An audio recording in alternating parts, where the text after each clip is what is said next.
Checking out limited run knives from premium production companies can be such a joy because of their tendency to nail so many of the little details. But that also makes it that much more egregious when they miss a massive, glaring detail of a knife. This is the Rike S05 version 2. And I'm going to tell you how this knife caused me to create a whole new classification for the channel. That is dangerously late detent. Stick around.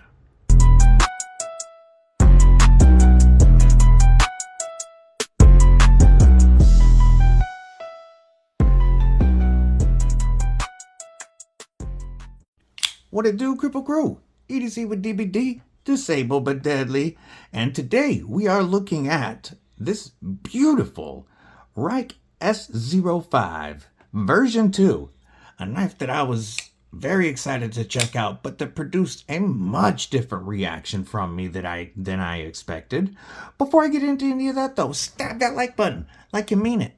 Make sure that you've /subscribe and that you've bashed that bell for notifications so that you don't miss anything, like Tuesday's upcoming Kripple Krew Inc. members only giveaway on my birthday Tactical Tuesday live stream. All right, first I'm gonna give you some specs on this very good looking knife.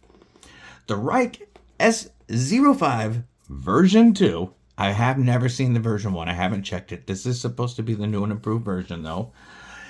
Is 8.27 inches in overall length with a 3.54 inch Bowler M390 clip point Tanto Recurve Bowie blade with a flat grind and a very nice looking dual finish satin and blasted finish.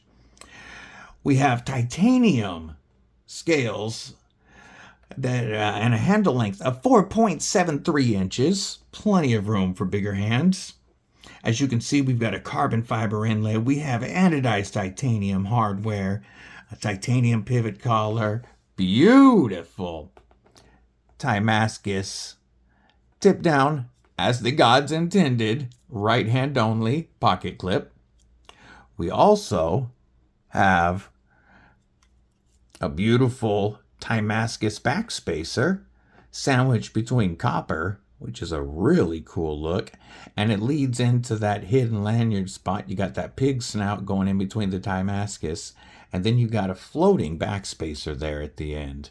Very cool.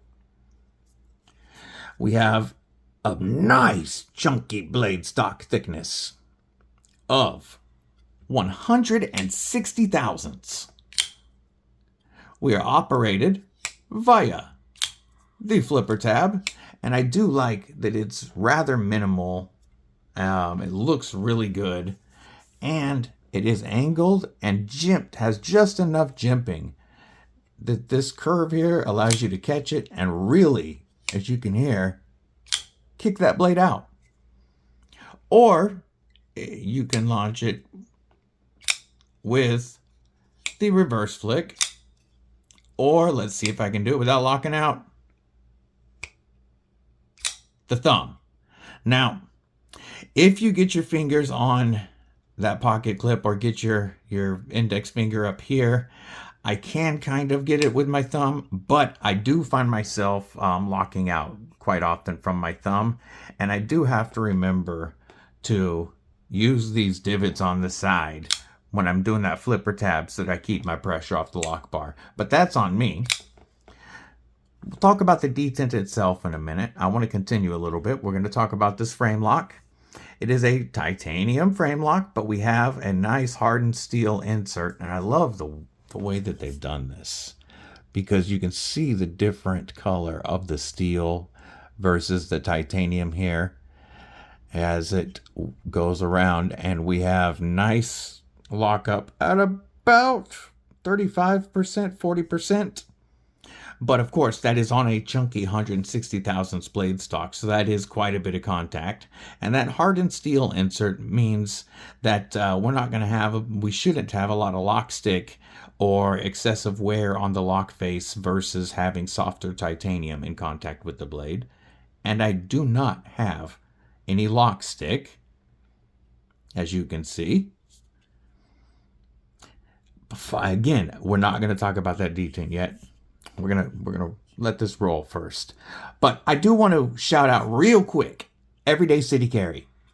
Everyday City Carry has worked with Rike to create a pass-around group for a few of us reviewers. It's not a big group, but we're going to be getting our hands on a lot of Rike products that I wouldn't otherwise be able to get my hands on, including other EDC items, like their cool lighters, their beautiful pins. I'll be able to bring that stuff in and show you guys. And that's courtesy of homie Everyday City Carry. Big shout out. And I'm also bringing in a knife that I've wanted to check out since well before I became a reviewer. We'll call that a teaser. So this is the first knife that I have brought in through that pass around. So I was really excited to get it. And it provoked a different reaction. Well, but we're going to continue a little bit more. Before we get to that, we're going to talk about the blade. So, like I said, we have a flat grind. It does look like we've got quite a bit of sharpening life here with that plunge grind looking like it begins there and ends there. However, with this chunky blade stock, it is a bit more tapered than it looks. So we're not going to get quite as much sharpening life as it looks, but you definitely still will be able to get life out of this. Not that most people are going to be using this as their daily blade and wearing it down all the time, but you will get sharpening life out of this M390. And M390 is known as a great super steel for holding its edge for a good amount of time. It's highly corrosion resistant. It's not the toughest of the super steels, but this 4mm 160 thousandths blade stock thickness definitely adds a lot of toughness to it. And you can see this heavy swedging through here allows it to carry a lot of that thickness out towards that tip. So you are going to have a strong tip for piercing and puncturing tasks. Ergos on the knife are great. I wear an extra large size glove, and as you can see, I do have room still behind that pivot, which is where I would be, or is behind the pivot because of this flipper tab. I can have my thumb in this nice divot right here for control, or this jimped divot for your thumb is so comfortable. The jimping is perfect, and the way it cups my thumb, I am locked in, and I have a lot of control in cuts. If I had to pierce, if I was puncturing, I'd probably be back here. But I do have a lot of control. I feel like I'm not going past that flipper tab at all. In a pinch grip, I can get that primary tip down, but you can't really use that secondary tip in a pinch grip. You're just not going to make enough contact to use it, but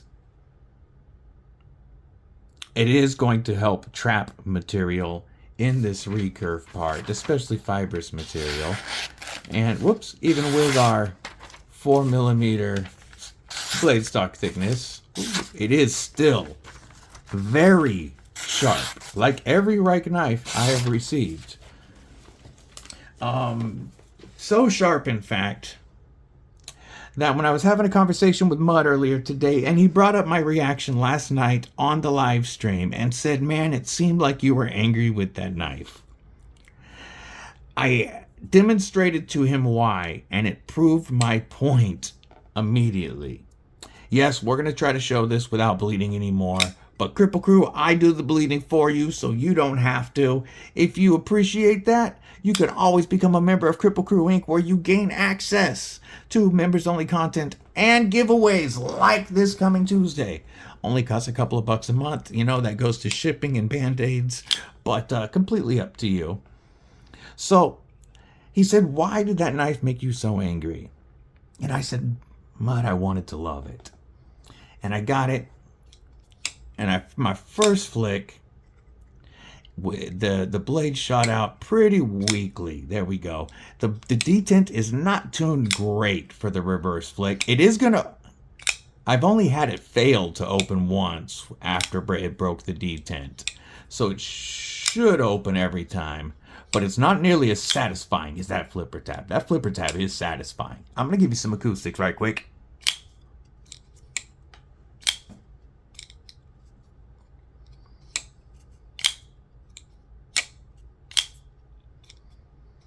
So the flipper tab, very satisfying. I told him, the ergos, phenomenal. Blade, not my style typically, but it's a gorgeous style. It looks awesome.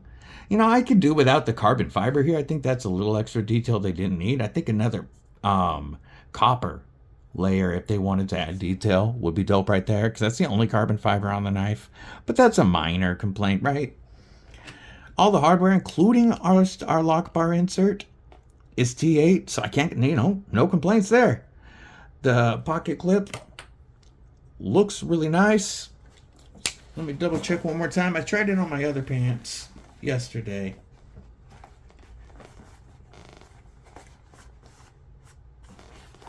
Okay, with my 511 Tacticals, multiple pairs now. That pocket clip goes in and out of the pocket really nicely. Looks good. You know, it's a bit sharp, but in hand, I don't feel it. I don't have a hot spot at all.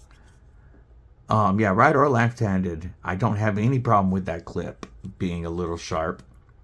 And it hasn't been catching on my pants. So much about this that I like and that I wanted to love. And this is an issue I've had with multiple Rike knives now. Beautifully made, well constructed, tight tolerances. But there's always something that gets me with them. Unlike Katuo, I've loved every Katuo I checked out. But here's my problem. Dangerously late detent. Now we're getting to it. Watch how far this blade falls before it clears the detent on the close. Look how much angle that is. I'm going to give you a comparison of another flipper tab that sticks out even more on a frame lock, similar size knife, and we're going to do a couple of size comparisons in a minute as well. I want you to see where this one finishes clearing the detent. Okay, by this point, I can already, by the time it's hit the flipper tab hits my thumbnail, if I move my hand out of the way, I'm past the detent. I'll show you where it is exactly. Whoop, see, I keep clearing it. This one is too easy to clear. This is done well. It's right there. There. Do you see how quickly it hit that point? Now, watch this. So, look how much farther that blade has to go before it clears the detent. I can force it closed, but did you see how fast that shot closed? With that wicked sharp, thick, chunky blade. Watch this. I mean, like, that's scurry. And what I was telling him is, if you wanted it to be able to clear the detent so that you can actually see, by the time it's already in contact with my thumb and it still hasn't cleared that detent. So I actually have to grab it way down here if I want it to clear the detent. And I told him, I was trying to show it, and I said it's really, you know, almost unsafe because it's going to be so easy to catch your thumb. And, you know, once it does clear, let's get it past. There we go. It's a guillotine with the ball bearing pivot and thick, chunky blade stock. It is a guillotine. As I was demonstrating, as you can see, she bit me. It just dropped so fast that it got me. And that's why I've decided we're going to call this Dangerously Late Detent. One more time, I'm going to show you the Monster Aurora Rays. By the time this flipper tab hits my thumb, I knocked it back up. By the time it hits my thumb, I can move my thumb out of the way and I'm clear of the detent. I have to purposely make it stop to show you where that detent is. See, I've already passed it. There, right there. Right there. Now watch this one more time. Keep my fingers out of the way. There. There is our difference. I don't have anything to measure the angle at the moment, but as you can see, crazy that they would let such a limited production, well-made knife go out with a detent that bad. Right there. And then a guillotine. Size comparisons. I don't want to harp on it because the rest of the knife is well made. And if you're used to that and that doesn't bother you, you like Rike's fit and finish and quality, well, this one is a couple $100 less than the version 1. This is $325. And for the materials and the build quality, I find that fair. And I could say it was a decent price if I wasn't so angry about that dangerously late detent. So we are slightly longer than a Para 2 PM2 from Spyderco. That is the Wharncliffe rendition. Couple more size comparisons. Here's a Concept Raven, one of their newer designs. This is definitely more of your standard EDC size. This is a large knife at over 8 1/4 inches. Oh, I forgot to mention 4.5 ounces. If I didn't say that, 4.5 ounces. Not bad for thick titanium and thick M390, but here is the Bladed Ginger and Defcon Cardington. One more size comparison. Sticking with one that we looked at just a minute ago, the beautiful Monster Aurora Rays. You can get this thing for like under $220 with code DBD. It's just shorter than the S05. But again, by the time that's hit my thumb, I'm well past the detent. Okay, I don't want to harp on dangerously late detent anymore. Other than that, beautifully made knife. You get that right quality, that fit and finish. It's a very ergonomic knife, especially for as wild as the look is. Like I said, this is like a gentleman's tactical hunting folder. I mean, I'm wiping this fingerprint magnet off real quick to give you guys a better look. So, if you like limited production or limited run production knives, this one is number 133. I don't have the amount they made in each variant. There is this one here and one with a tumbled stonewash frame. Same blade finishes, same price. I don't know how much of each, but this one's number 133. Let me know what you guys think down below. Would this be a deal breaker for you? Or are you used to it from other knives and really don't care? The detent does feel so snappy with the flipper tab too, which is what makes it unfortunate.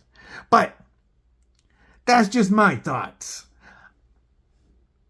I want to hear yours. Am I being too harsh?